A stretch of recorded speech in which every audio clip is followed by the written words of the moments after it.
कोविड-19 pandemic से globally मौजूद economies, international trade and shipping revive होना शुरू हो चुकी है, लेकिन ग्लोबल सप्लाई चेन पर 1 नवंबर 2021 से एक बड़ा इशू नजर आ रहा है। ये इशू है कि जब कार्गो शिप्स, टैंकर्स और बाकी सप्लाई रिलेटेड शिप्स जैसे ही चाइना के आसपास पहुंचते हैं, गायब हो जाते हैं। इसका मतलब ये है कि वो शिप अपनी कंपनी द्वारा ट्रैक नहीं हो पाते और ये जब चाइनीज वाटर से निकलते हैं तो वापस ट्रैक हो जाते हैं। ये कोई नई बात नहीं है। चाइना में एक्टर से लेकर टेनिस स्टार्स तक मिस्टीरियसली गायब हो जाते हैं। हालांकि कुछ लोग हफ्तों और महीनों के बाद वापस आ जाते हैं, लेकिन अब पूरी की पूरी शिप ही इंडस्ट्री ट्रैकिंग सिस्टम से वैनिश हो जाती हैं। कुछ एस्टिमेट्स बताते हैं कि पिछले करीब 5 से 6 हफ्तों में चाइना के आसपास शिप्स की ट्रैकिंग में 90% गिरावट आई है। इस इशू के लिए कुछ महत्वपूर्ण कारण हैं। इसके कारणों में एक तो ये है कि बीजिंग पूरी दुनिया से आइसोलेट होना चाह रहा है और इसके लिए डेटा प्रिवेसी को लेकर चाइना ने एक नया लॉ इनैक्ट किया है। चाइना को लगता है कि मैरीटाइम ट्रैकिंग सिस्टम्स और शिप्स के जरिए फॉरेन ऑर्गेनाइजेशंस वैल्यूएबल मिलिट्री और इकोनॉमिक इंटेलिजेंस इकट्ठा कर रहे हैं। चाइना की स्टेट टेलीविजन ने इस बात पर कई बार कंसर्न रेज किया है। अब इस बात का डर है कि चाइना का वेसल्स इस इंफॉर्मेशन शेयर को लेकर ये रवैया ग्लोबल सप्लाई चेन को भारी नुकसान पहुंचाएगा। चलिए जानते हैं कि चाइना का नया लॉ क्या है और इससे ग्लोबल सप्लाई चेन पर क्या फर्क पड़ेगा। नमस्कार दोस्तों, मेरा नाम है आदर्श और स्वागत है आपका स्टडी IQ में।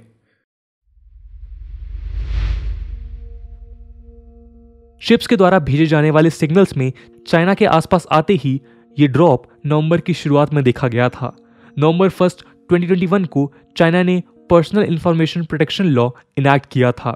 इसमें जो रूल्स हैं वो डोमेस्टिक और फॉरेन ऑर्गेनाइजेशंस द्वारा किए जाने वाले चाइना के डेटा के कलेक्शन और एक्सपोर्ट गवर्नमेंट परव्यू में होगा। इसका मतलब उन पर गवर्नमेंट का कंट्रोल बढ़ेगा।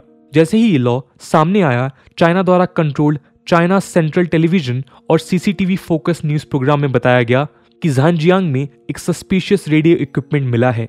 इसका मतलब ये था कि चाइना इंफॉर्मेशन फ्लो को लेकर काफी रिजर्व होता जा रहा है।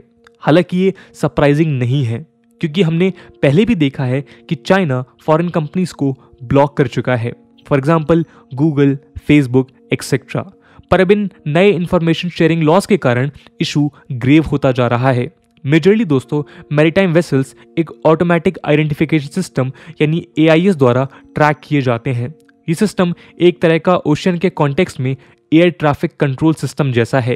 ये सिस्टम शिप्स पर मौजूद ट्रांसरिसीवर्स द्वारा शिप्स की इंफॉर्मेशन ट्रैक करता है। इस ट्रैकिंग के दौरान पर्टिकुलर वेसल की position, speed, name and destination etcetera को देखा जा सकता है। ये मॉडर्न शिपिंग के लिए वाइटल रोल प्ले करता है, स्पेशली जब शिप्स बिजी लेन्स और हाई ट्रैफिक में चल रही होती हैं। इंटरनेशनल मैरीटाइम ऑर्गेनाइजेशन ने यह मैंडेटरी किया है कि 3000 टनेज और उससे बड़े वेसल्स पर AIS ट्रांसरिसीवर्स मौजूद होने चाहिए। चाइना ने एक लंबे अरसे से AIS बेस स्टेशंस को होस्ट किया है। जितने ज़्यादा AIS बेस स्टेशंस होंगे, उतनी एक्यूरेट शिप की लोकेशन रिलेटेड इंफॉर्मेशन होगी। ये वैसा ही है कि मोबाइल फ़ोन का जो नेटवर्क है वो करेंटली सेल टावर्स से मोबाइल तक आता है। अब जितना ज़्यादा और अच्छे सेल टावर्स होंगे, उतना अच्छा नेटवर्क होगा और उतना अच्छा मोबाइल फ़ोन का काम हो सकेगा। लेकिन AIS बेस स्टेशंस को लेकर चाइनीज़ अथॉरिटीज़ कंसर्न्ड हैं और उन्हें लगता है कि ये कुछ ऐसी इंफॉर्मेशन भी कलेक्ट कर सकते हैं जो ओवरसीज गवर्नमेंट द्वारा एक्सप्लॉइट की जा सकती हैं। चाइना के कोस्टलाइन पर सैकड़ों बेस स्टेशंस हैं। कुछ के बारे में बीजिंग भी नहीं जानता। CCTV की रिपोर्ट बताती है कि मैरीटाइम डेटा फर्म्स बहुत लंबे समय से ओवरसीज स्पाई एजेंसीज के लिए काम करती रही हैं। इसी रिपोर्ट में बताया गया है कि फॉरेन इंस्टीट्यूशंस, एंटरप्राइजेस और यहाँ तक कि spy intelligence agencies China related information grab कर रहे हैं, जिससे नेशनल सिक्योरिटी को ठेस पहुंच रही है। इन सडन डिसरप्शंस का एक बड़ा कारण नया लॉ बताया जा रहा है। ये नया पर्सनल इंफॉर्मेशन प्रोटेक्शन लॉ यानी PIPL डेटा गवर्नेंस रेगुलेशंस का एक कॉम्प्रिहेंसिव सेट है। अब PIPL के अंडर कोई भी पर्सनल डेटा चाइना के बाहर ट्रांसमिट करने के पहले कंपनीज को चाइनीज अथॉरिटीज की परमिशन लेनी होगी। ये रेगुलेशंस गवर्नमेंट के नेशनल सिक्योरिटी कंसर्न से सीधे जुड़ी हुई हैं और इसे साइबर सिक्योरिटी और डेटा सिक्योरिटी लॉस के आधार पर बनाया गया है। ओवरसीज कॉरपोरेशंस जो PIPL का उल्लंघन करेंगी और चाइना की नेशनल सिक्योरिटी को डेंजर में डालेंगी वो ब्लैकलिस्ट भी हो सकती हैं। इसका मतलब उन्हें चाइनीज पर्सनल डेटा को हैंडल करने नहीं दिया जाएगा और ग्लोबल टेंशंस भी पैदा होना संभव है। एनालिस्ट का मानना है कि शिपिंग फर्म्स को सिग्नल ट्रांसमिट करने के लिए नए लॉ के पैरामीटर्स में रहते हुए नए तरीके ढूंढने होंगे। कुछ एक्सपर्ट्स ये भी बताते हैं कि रूल के आने से पहले चाइना कोस्ट पर कई AIS ट्रांसपॉन्डर्स हटाए गए थे। चाइना की मिनिस्ट्री ऑफ फॉरेन अफेयर्स ने इस बात को खारिज किया था और CNN से कहा था कि AIS स्टेशंस हटाए नहीं गए और वो नॉर्मली ऑपरेट कर रहे हैं।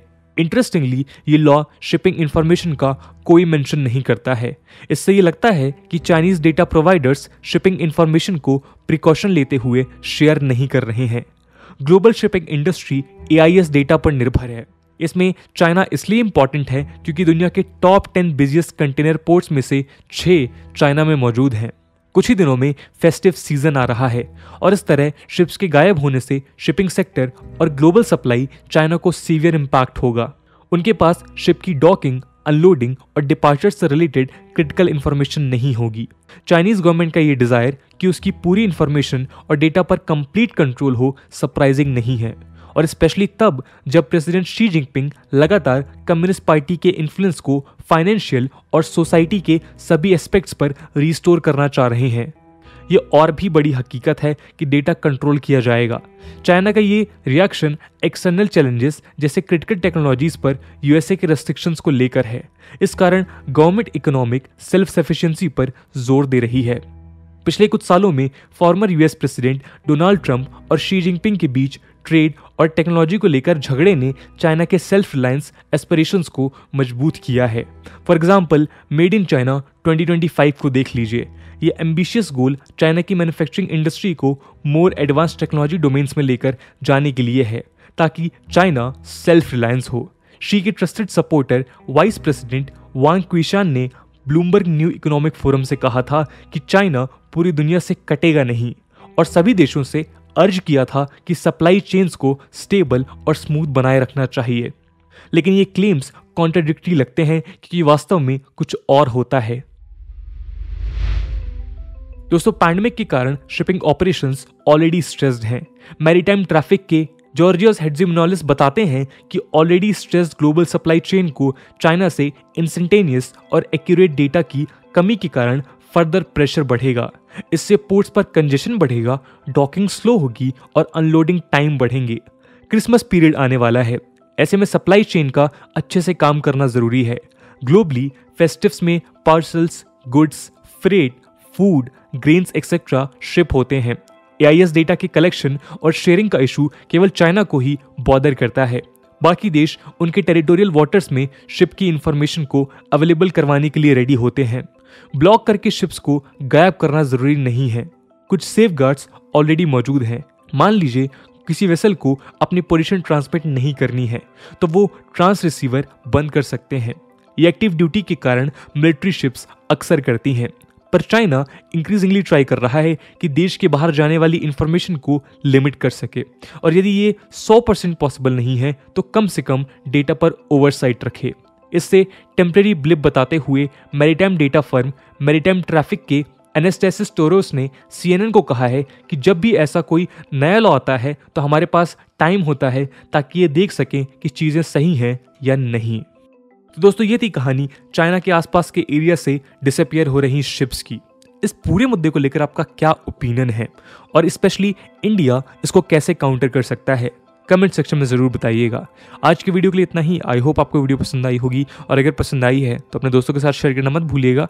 हम मिलते हैं अगले वीडियो में, तब तक के लिए जय हिंद, जय भारत।